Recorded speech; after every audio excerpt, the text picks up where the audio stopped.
There's a lot of negativity in the world right now. A lot of doubt. A growing belief that things won't get better. Especially when it comes to the environment. We hear it all the time. It's too late. The damage is done. Species are disappearing, and nothing we do will change that. And the truth is, some losses can't be undone. Not every native fish will survive. Not every population can be saved. But that doesn't mean the work is pointless. Because conservation isn't about guaranteeing success. It's about choosing to try anyway.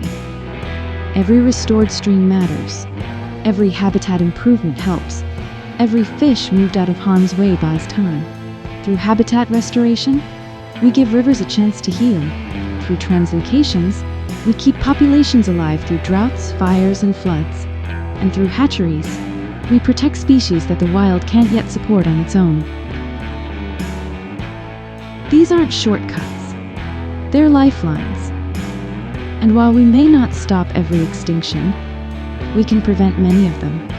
We can keep species on the landscape, in the water, part of the world we pass on.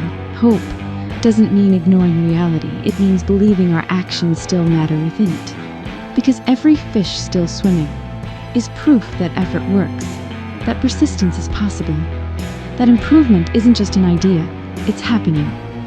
So even in a world full of doubt, this work continues. Not because success is guaranteed, but because giving up would guarantee failure. And as long as there's still water flowing and people willing to step in, there's still something worth fighting for.